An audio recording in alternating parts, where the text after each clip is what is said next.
Hey everybody, this is the Facebook Ads with the Twang podcast. I'm your host, Ben Blackman, and today I'm going to be talking to you about the brutal truth behind your Facebook ads budget. Here comes episode 87.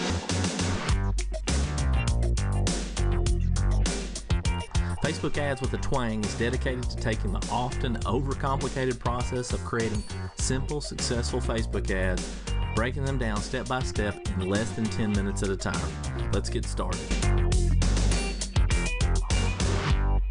All right, everybody, welcome to episode 87, and I'm talking about the brutal truth behind your Facebook ads budget. I'm really going to try to cram this into 10 minutes, okay? So you may have to listen to this a couple of times because I may be going pretty fast. Now, if you're not a fan, let me back up. I'm not a fan of the brutal truth just because it's the brutal truth. So I hear people say that, especially, some people that I know that talk about how, they're brutally honest and that kind of thing. And I'm not much of a believer in that because I don't think there's any skill in being that way. Like, you're just mouthing off the first thing that comes to your head requires no skill at all. It takes skill not to do that. So what I'm talking about is not beating you up over stuff and just trying to point things out just because I can. I'm trying to talk to you about making sure that you are aware of the brutal truth of your Facebook ad numbers, and in particular your budget. Because I want you to quit thinking that people are getting rich from $5 ads. That they're not. Okay, they weren't before, they're not doing it now. That's not really the way it works. Okay, you're always going to hear the story. You're never going to see the actual measurable results that somebody can show you. Yeah, look, see, I ran this $5 ad and now I'm a millionaire. That's not happening. Okay, so let's throw that out the window.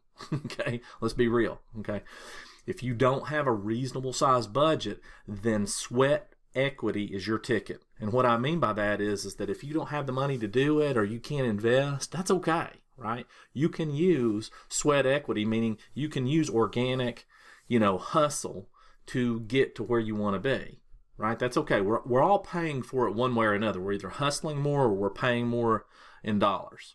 It's one way or the other. Nobody's just throwing a couple of bucks here and a couple of bucks there and making it all work, all right?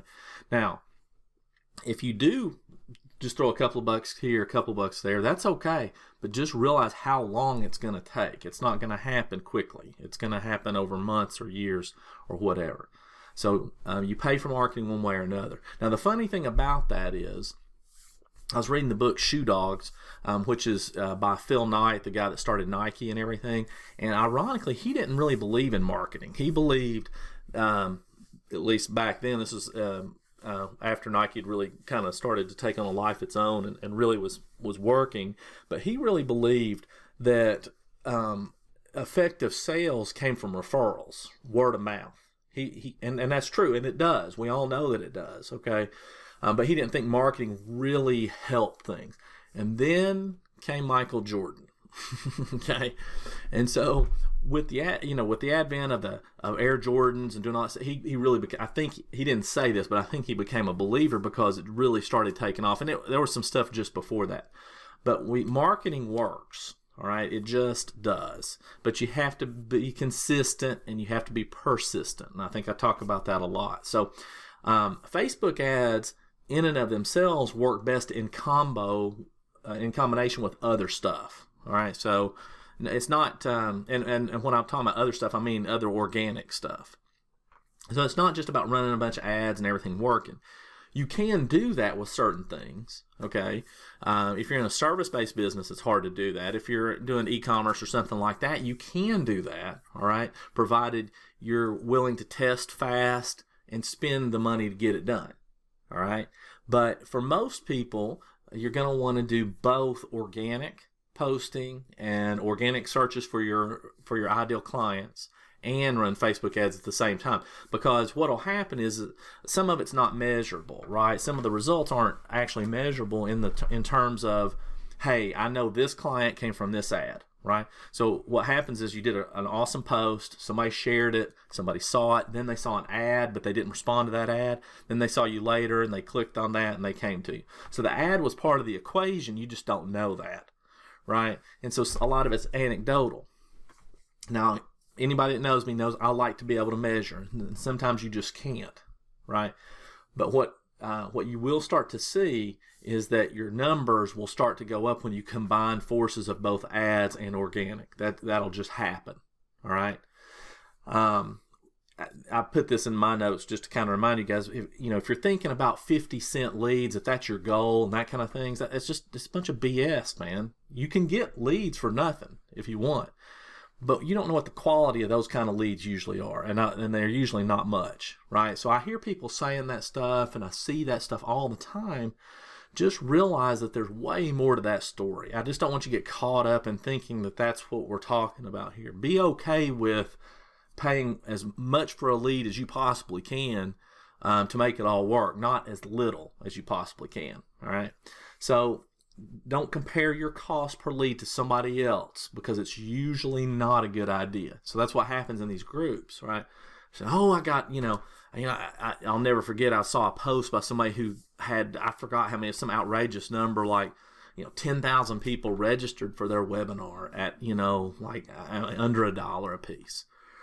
Right, and everybody was just oohing and ahhing over it, and they didn't lie about it. It's not like they said said something that wasn't true. People did do that, but what they didn't say, and I don't mean they didn't do this on purpose, but what they didn't say was that they already had a 50,000 person email list, and most of them came from that list.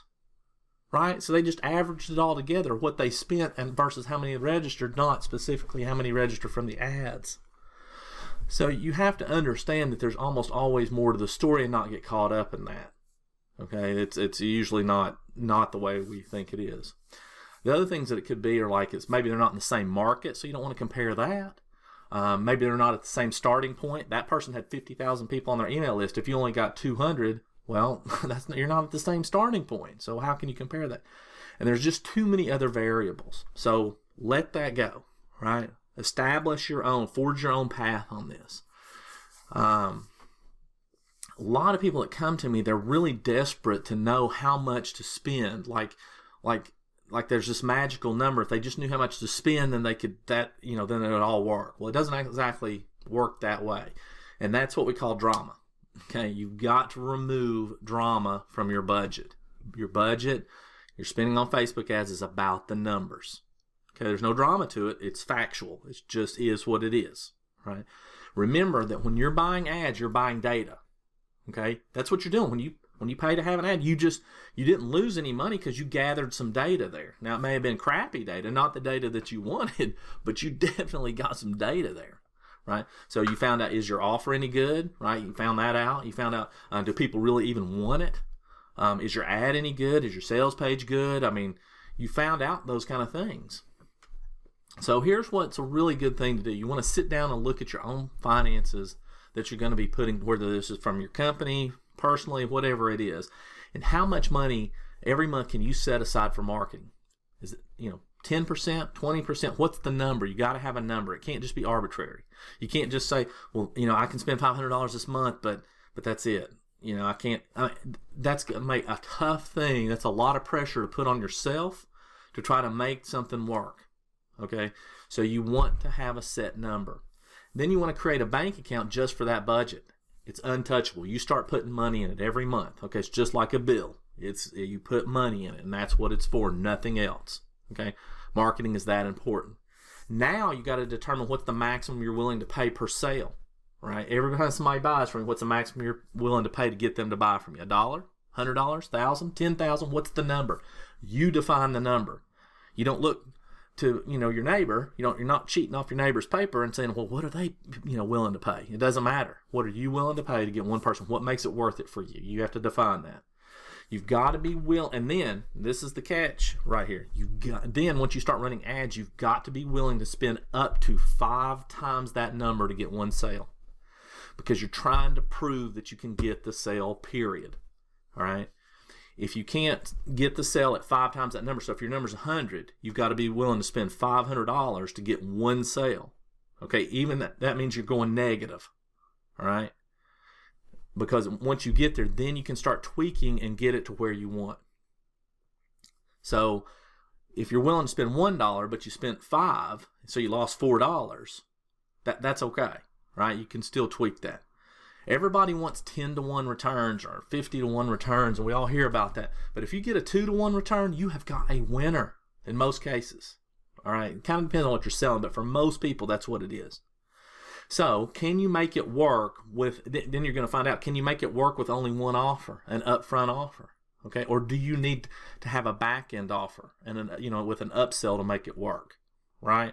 That's what you're trying to figure out. So that's why this is really important to sit down and do this work. So you're not trying to get by, right? We're not trying to just barely make it work. That's not our goal. Okay, you're trying to make a whole bunch of money, and this is what you've got to do to do that. So accept that this process takes time, right? If you can only spend $150 a month, which is about $5 a day, and you only get 2 clicks on your ad a day, but it takes 40 clicks to get a sale, right? Then realize it's going to take you 20 days. Okay, so most people can't focus that long. They think, oh, it's not working, and it's not. It's not until it does. But you've got to give it the time to do it, right? And this is part of it. Now, but here's the good news. Once you got it figured out, you can smile. Then you can have a little drama, a little excitement drama, right? So once you figure out how to get a 2-to-1 return, right, then almost always, not always, you are going to make a crap ton of money, right? So that's where you got to get to. Okay, I hope that was helpful. Please let me know.